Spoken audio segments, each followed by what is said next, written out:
Aula 214. O poeta Alberto de Oliveira pede passagem. Ouça esse famoso e lindo soneto parnasiano. O ninho, o musgo mais sedoso, a úsnea mais leve, trouxe de longe o alegre passarinho, e um dia inteiro ao sol paciente esteve com seu destro bico a arquitetar o ninho. Da paina, os vagos flocos cor de neve colhe, e por dentro o alfombra com carinho. E armado, pronto, enfim, suspenso, em breve, ei-lo balouça à beira do caminho. E a ave, sobre ele, as asas multicores estende e sonha. Sonha que o áureo pólen e o néctar suga as mais brilhantes flores. Sonha, porém, de súbito, a violento abalo acorda. Em torno as folhas bolem. É o vento. E o ninho lhe arrebata o vento.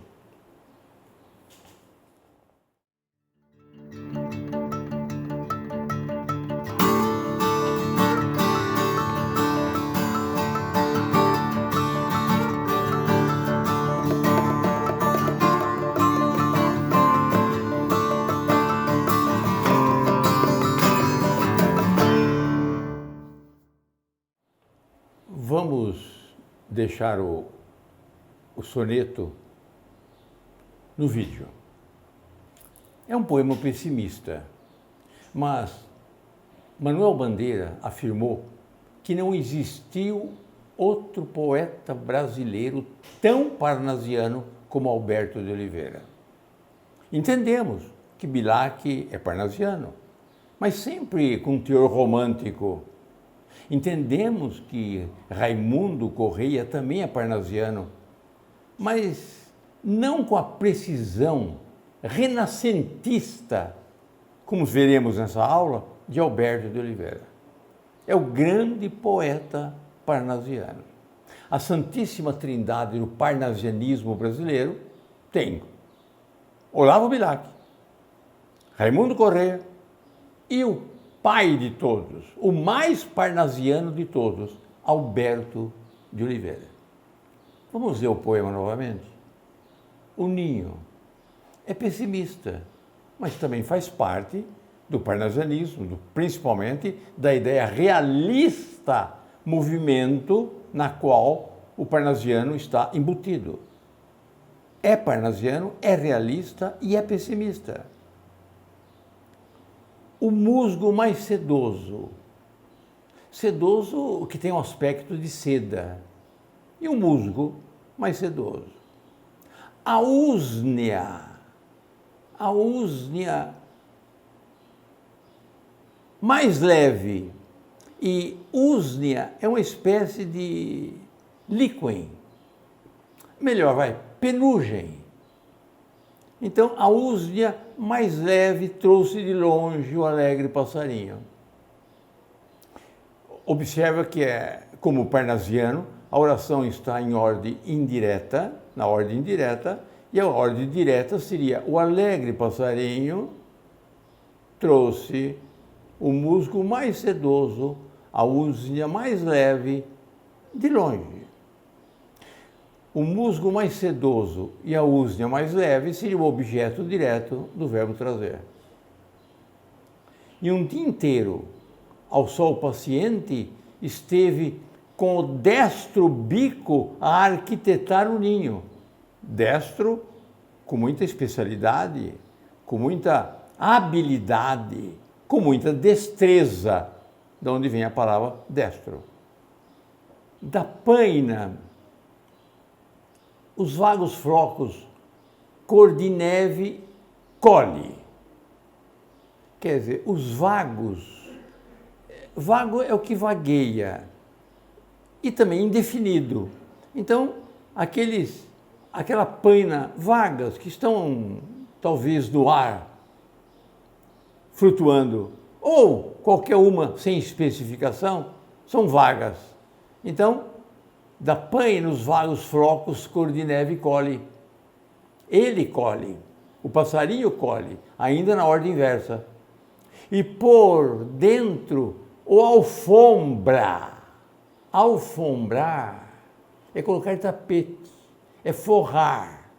Então, por dentro o forra, coloca tapete, feito então daqueles vagos flocos cor de neve, e com carinho. E armado, pronto, enfim, suspenso, em breve, ei-lo balouça. Esse balouça não é verbo, é substantivo, é coisa que está balançando, em pêndulo. Ei-lo balouça à beira do caminho. E a ave, sobre ele, as asas multicores estende.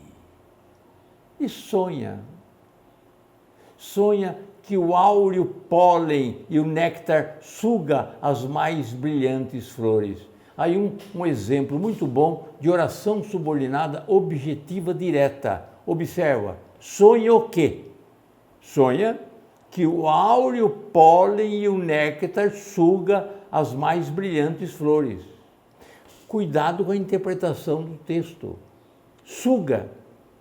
Qual é o sujeito desse suga? Se você, sem cuidado, colocar o áureo, pólen e o néctar, então seria sugam. O poeta colocou o verbo no singular suga, para você facilmente entender que o sujeito da oração é ele, o passarinho. Ele suga o áureo, pólen e o néctar, as mais brilhantes flores. E esse A com crase quer dizer, das mais brilhantes flores. Retira das mais brilhantes flores. Sonha. Porém, de súbito, a violento abalo acorda, ainda na ordem inversa. Acorda, ele acorda a violento abalo, de súbito. E em torno as folhas bolem, se movimenta. É o vento. E ainda na ordem inversa, e o ninho lhe arrebata o vento, ou seja, o vento lhe arrebata o ninho, e esse lhe é possessivo, arrebata dele, o seu ninho. Seria um adjunto adnominal, é posse, que o latim chamava de pronome dativo, ou seja, é posse. Vamos fazer uma intertextualidade. O pessimismo de algo de que se constrói é o sonho, é a fantasia e, finalmente, a realidade. A realidade fica em que é o ninho e o ninho lhe arrebata o vento. Vamos ver uma intertextualidade com Augusto dos Anjos. A mesma coisa, outras palavras, outro estilo, mas é essa mesma ideia, esse mesmo tema da vida nossa, de arquitetar alguma coisa e vê-la depois em desastre. Meu coração tem catedrais imensas, templos e priscas e longínquas datas, onde o nume de amor em serenatas canta a aleluia virginal das crenças. Na orgiva fúlgida e nas colunatas vertem lustrais e radiações intensas, cintilações de lâmpadas suspensas, e as ametistas e os florões e as pratas. Como um velho templário medievais, entrei um dia nessas catedrais e nesses templos claros e risonhos, e erguendo os gláudios e bradindo as astas, no desespero dos iconoclastas, quebrei a imagem dos meus próprios sonhos. E Alberto de Oliveira sonha. O pássaro sonha e o vento lhe arrebata o ninho. Aqui, e erguendo os gládios e brandindo as astas, no desespero dos iconoclastas, quebrei a imagem dos meus próprios sonhos, das minhas próprias fantasias, do meu próprio idealismo. Mas não é só. Se eu for buscar em Castro Alves alguma coisa de mesmo tema, eu diria, só um trecho de Castro Alves. Eu quero viver, beber perfumes na flor silvestre que embalsama os ares, ver minha alma adejar pelo infinito, qual branca vela na amplidão dos mares. No seio da mulher há tanto aroma, nos seus beijos de fogo há tanta vida. Árabe errante, vou dormir à tarde, à sombra fresca da palmeira erguida. Mas uma voz responde-me sombria: terás o sono sob a laje fria. Eu sinto em mim o borbulhar do gênio, vejo além um futuro radiante. Avante, brada-me o talento na alma, e um eco ao longe repete: avante, o futuro, no seio, entre os louros e bênção dorme a glória. Após, o nome do universo na alma, um nome escrito no panteão da história.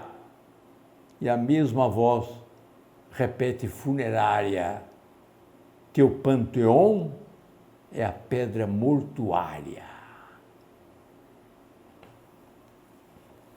Dois textos um de Augusto dos Anjos, outro de Castro Alves, em sintonia com esse texto de Alberto de Oliveira. O pássaro constrói o seu ninho, sonha e um vento lhe arrebata o ninho. Alberto de Oliveira, aparição nas águas. Esse texto que eu vou declamar, a aparição nas águas, explica bem a posição de Manuel Bandeira, dando a Alberto de Oliveira o maior poeta parnasiano do país. A aparição nas águas de Vênus, a deusa do amor. Então ele está voltando para o Renascimento. E o Renascimento foi buscar isso na Grécia Antiga e em Roma Antigo. Então, o Renascimento, o parnasiano, volta ao Renascimento em busca de todo o seu ideal poético, de toda a fantasia que pode arquitetar em busca do belo, do bom, do imensurável. Aparição nas águas. Ouça, Vênus, a ideal pagã que a velha Grécia um dia viu esplêndida erguer-se à branca flor da espuma, cisne do mar Iônio, desvendado da bruma, visão filha talvez da ardente fantasia de um cérebro de Deus. Vênus, quando eu te vejo a resvalar tão pura do largo oceano à flor das águas verdes, azuis, na úmida frescura, vem dos prístinos céus, vem da Grécia, que é morta, abre do azul misteriosa porta e em ti revive, ó pérola do amor. Eu vou ler esse poema numa outra ordem, muito calma, com calma. O poema está no vídeo e você me acompanha, com calma. É clássico, está numa ordem inversa, não é fácil a leitura, então acompanha no vídeo, bem calmo. Ó pérola do amor, É o vocativo, último verso. Ó pérola do amor, quando eu te vejo a resvalar, tão pura, a flor do oceano, nas úmidas frescuras das águas verdes azuis, Vênus, vem dos prístinos céus, antigos céus, priscas eras, vem de prístinos céus, vem da Grécia que é morta, hoje morta. Abre a misteriosa porta do azul e revive em ti, Vênus, a ideal pagã que um dia a velha Grécia viu erguer-se esplêndida à flor da espuma branca, visão talvez filha da ardente fantasia de um cérebro de Deus, cisne do mar Iônio desvendado da bruma, tirado a venda que a bruma faz, desvendada da bruma. Camões também descreve Vênus. Olha a descrição de Camões descrevendo Vênus. É no canto 2º, estrofe 36.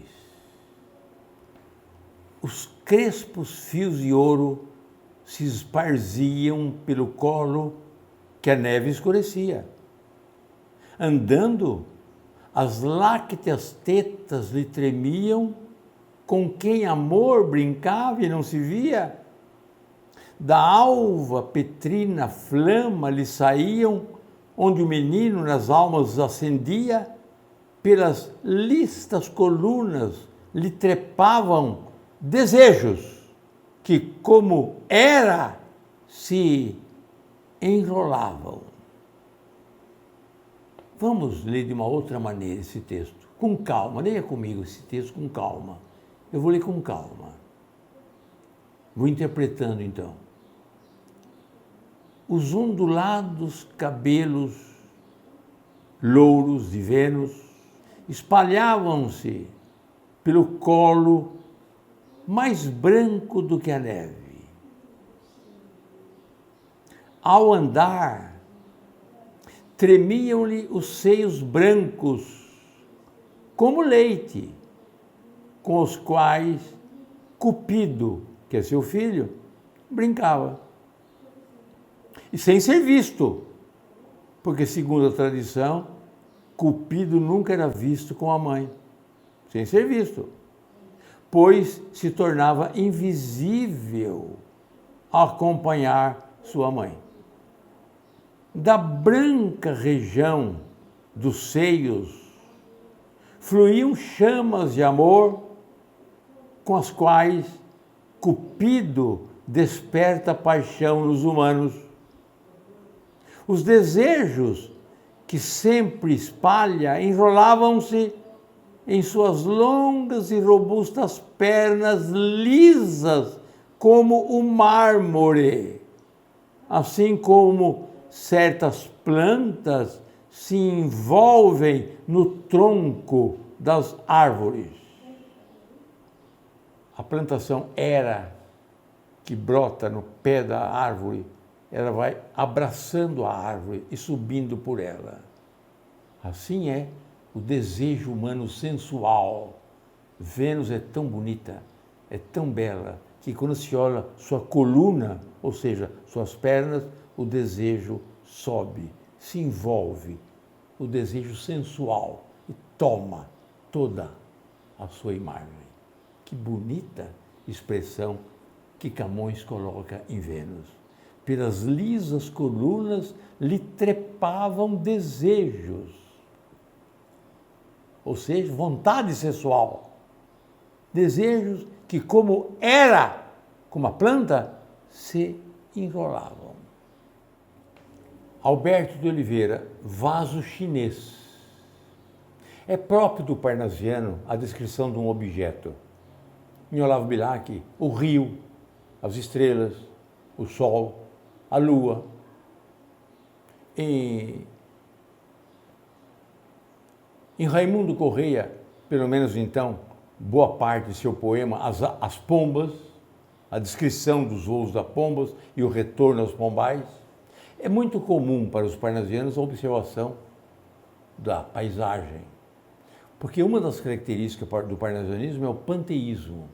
Então, descrever um copo, uma maçã, uma toalha, isso para o parnasiano é importante, porque o que vale é a técnica da poesia. Veja essa descrição de um vaso chinês.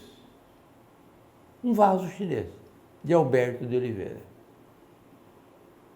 Estranho mimo aquele vaso. Vi-o casualmente uma vez de um perfumado contador sobre o mármore luzidio, entre um leque e o começo de um bordado. Fino artista chinês, enamorado, nele pusera o coração doentio, em rubras flores de um sutil lavrado, na tinta ardente de um calor sombrio. Mas talvez, por contraste à desventura, quem o sabe, de um velho mandarim, talvez lá estava a singular figura. Que arte em pintá-la! A gente, acaso vendo-a, sentia um não sei que com aquele chin de olhos cortados à afeição de amêndoa. Você que está me ouvindo, senta aqui do meu lado. Ouça a explicação que eu vou dar do vaso chinês. Estranho mimo. Mimo.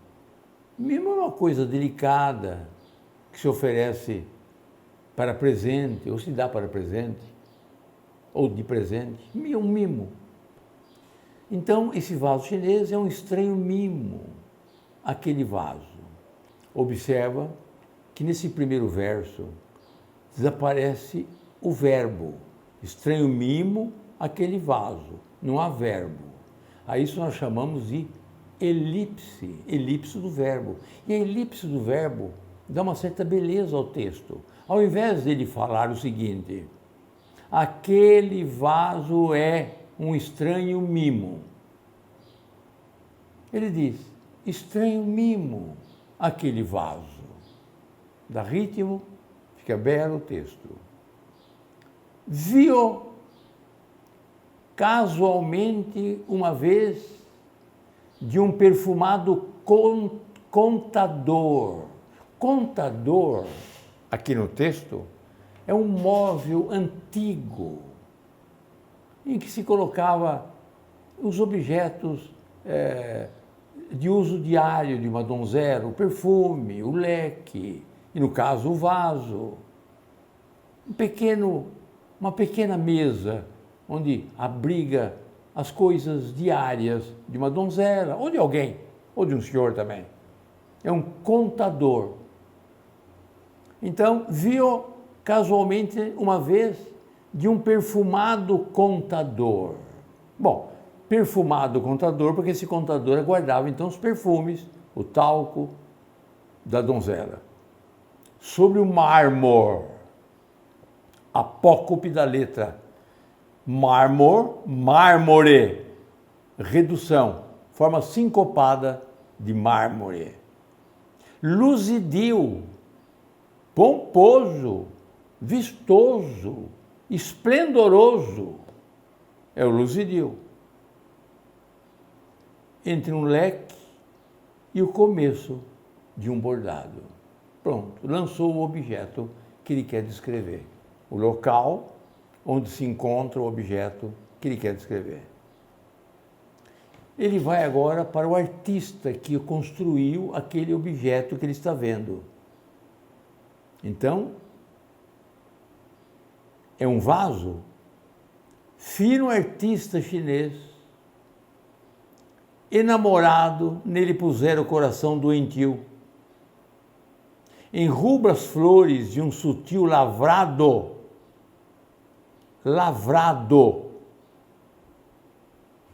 é o mesmo que lavor, mesma coisa que lavor.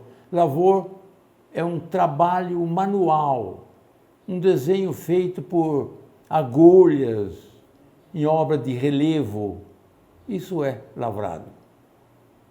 Então, fino artista chinês, enamorado, nele puseram o coração doentio em rubras flores de um sutil lavrado, na tinta ardente de um calor sombrio. Mas, talvez, contraste a desventura, quem o sabe? Esse o está no lugar de que palavra? Quem o sabe? Quem sabe o quê? Observa que esse o, aliás, uma frase popular, quem o sabe, é quem sabe aquilo que eu estou descrevendo. Ele não disse, mas talvez por contraste à desventura, quem o sabe? Quem sabe isso que eu disse anteriormente. Esse o está no lugar dessa expressão, contraste à desventura, talvez seja isso. Quem o sabe? Quem sabe isso que eu disse? De um velho mandarim, também lá estava a singular figura. O vaso retratava a figura de um velho mandarim. Que arte em pintá-la? A gente acaso vendo-a? Se eu interpretasse esse agente como ele mesmo, autor, a expressão fica muito popular, um linguajar muito popular que é estranho ao parnasianismo, que refuta a construção popular. Quer dizer, a gente viu, no sentido de eu vi, é muito popular. É melhor entender esse agente como as pessoas. Quem eu visse, qualquer pessoa que eu visse. Então, a gente, acaso vendo-a, qualquer pessoa que vendo-a, sentia um não sei que, esse que é um substantivo, está acentuado, eu não sei que, com aquele xin, também forma sincopada de chinês, de olhos cortados, a feição de amêndoa. Olha que rima bonita que ele faz. Primeiro, mandarim com xin. Bonita. E também gostei dessa rima, vendo-a e amêndoa.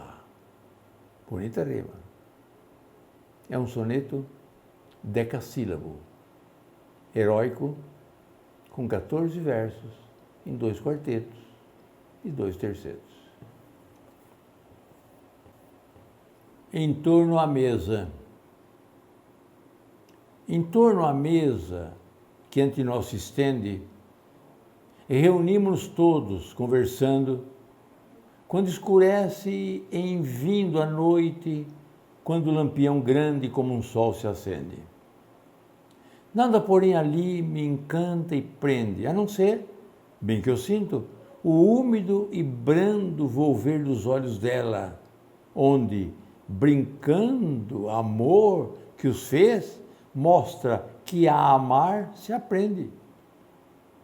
Mas os olhos, não só que os meus de cego, baixo às vezes, vencido de cansaço, de tanto fluido e tal clarão ferido, e longamente, estático, os emprego, em velho claro mármore do braço, nu, destacar na manga do vestido.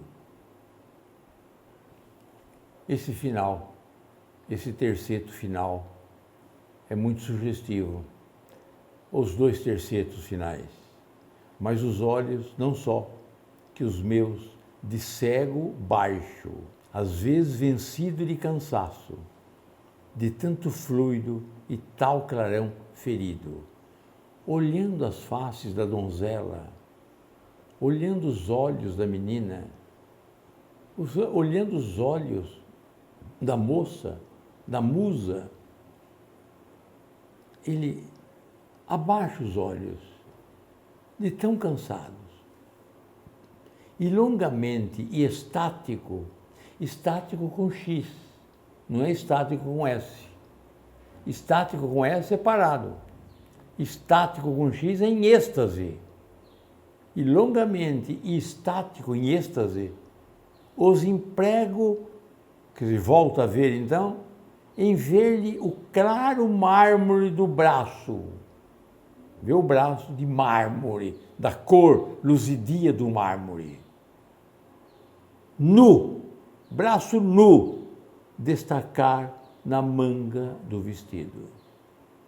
No tempo em que o planeta Terra era redondo, os poetas e os jovens ficavam impressionados e ansiosos só de ver um braço nu destacar na manga do vestido. Depois que o planeta ficou plano, precisa mais elementos para a emoção. A cigarra da chácara, Alberto de Oliveira, volta a cantar no tronco da mangueira, mais corpulenta agora e mais sombria, essa mesma cigarra cantadeira que ano passado eu tanta vez ouvia. Ébria dos quentes raios da soleira, a pompa sideral do meio-dia celebra e enquanto a luz abrasa e cheira o mato verde, chia, chia, chia, canta a alma de ouro, teu verão radiante tornou teu sol glorioso e lindo, o meu declina, não quer mais que eu cante. Oh, como invejo esse hino alto e canoro, que retirado entoa ali, zinindo a cigarra da chácara onde eu moro. Está no vídeo. Vamos ver algumas funções sintáticas desse texto, que está um pouquinho mais fácil. Volta a cantar no tronco da mangueira, mais corpulenta agora e mais sombria, esta mesma cigarra cantadeira que o ano passado eu tanta vez ouvia. Qual é o sujeito de volta a cantar? Esta mesma cigarra cantadeira. Volta a cantar onde? No tronco da mangueira. Então, adjunta adverbial de lugar. Mais corpulenta agora e mais sombria. Corpulenta e sombria. Um predicativo de quem canta, do sujeito. Que o ano passado eu tanta vez ouvia. Esta mesma cigarra cantadeira que o ano passado eu tanta vez ouvia. Sujeito eu. Eu ouvia o quê? Esta mesma cigarra cantadeira. Qual é a palavra que está no lugar da cigarra embaixo no verso? Que o ano passado eu tanta vez ouvia. Que. Então esse que é o objeto direto no lugar de cigarra cantadeira. O ano passado, adjunta adverbial de tempo. Ébria dos quentes raios da soalheira. Soalheira é o sol intenso do meio-dia.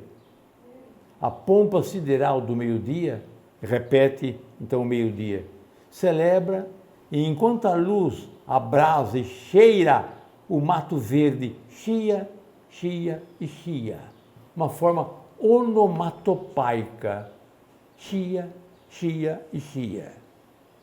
Canta alma de ouro. E esse alma de ouro é vocativo. Ó alma de ouro. Teu verão radiante tornou, repetir o verbo, um pleonasmo do verbo, teu sol glorioso e lindo. O meu declina, não quer mais que eu cante. Comparando então a vida dele à cigarra. Neste momento, o autor abandona a descrição e se coloca no texto. Observa. Tornou teu sol glorioso e lindo. Agora ele sai da descrição, da narração, como entenda, e passa às considerações próprias. O meu declina, o meu destino, minha vida, não quer mais que eu cante. Oh, como invejo, agora é ele. Oh, como invejo esse hino, esse alto e canoro que reiterado entoa ali, zinindo a cigarra da chácara onde moro. Resposta às perguntas da aula anterior. Lembra que eu dei um soneto de Bocage, os garços olhos em que o amor brincava. Descreve uma mulher linda, finalmente, que jaz agora na sepultura. É um belo soneto. Vamos ver, eu fiz 20 questões, vamos ver quanto você acertou? Lembra que 80% é o parâmetro que eu coloco. Então, 8 vezes 20, pelo menos 15, 16 questões. Tem que acertar. Resposta A. 1, 5, 14 e 17. Resposta B, de bola. 11, 12, 19 e 20. Resposta C. 3, 9, 13 e 15. Resposta D de dado. 7, 8, 16 e 18. Resposta E de elefante. 2, 4, 6 e 10. Exercício para a próxima aula. Vocês vão interpretar um texto muito bonito de Fernando Pessoa. Escrevo meu livro À Beira-Mágoa. Belo poema. Ouça, vocês vão acertar quase todas as questões.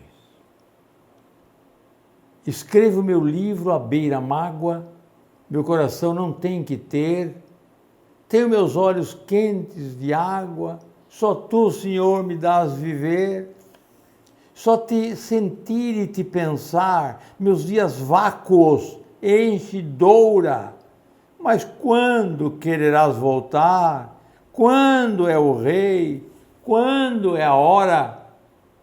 Quando virás a ser o Cristo de quem morreu o falso Deus? E a despertar do mal que existo, a nova terra e os novos céus? Quando virás, ó encoberto, sonho das eras português, tornar-me mais que o sopro incerto de um grande anseio que Deus fez? Ah, quando quererás, voltando, fazer minha esperança amor? Da névoa e da saudade, quando? Quando, meu Senhor? Quando, meu sonho e meu Senhor? Eu tirei esse texto do livro Introdução à Leitura de Fernando Pessoa e Heterônimos, de Avelino Soares Cabral, da Edições Sebenta. Algumas informações que ele me presta, eu coloco na elaboração do teste. Como desfecho, choro de vagas, como desfecho da aula. Fernando Pessoa gostaria de ter lido esse poema de Alberto de Oliveira. Não é de águas apenas e de ventos, no rude som formada a voz do oceano. Em seu clamor, ouça um clamor humano, em seu lamento, todos os lamentos. São de náufragos 1000 esses acentos, esses gemidos, esse aiar insano, agarrados a um mastro, ou tábua, ou pano, vejo-os varridos de tufões violentos, vejo-os na escuridão da noite aflitos, bracejando ou já mortos, e de bruços largados das marés em ermas bracas. Ah, quem são deles esses surdos gritos? Esse rumor de preces e soluços, e o choro de saudade destas vagas. Fernando Pessoa disse a mesma coisa. Ó mar salgado, quanto de teu sal são lágrimas de Portugal. Por te cruzarmos, quantas mães choraram, quantos filhos em vão rezaram, quantas noivas ficaram para se casar, para que fosses nosso amar. Valeu a pena? Tudo vale a pena se a alma não é pequena. Quem quer passar além do bojador tem que passar além da dor. Deus, ao mar o perigo e o abismo deu, mas nele é que espelhou o céu. A minha pátria é a língua portuguesa.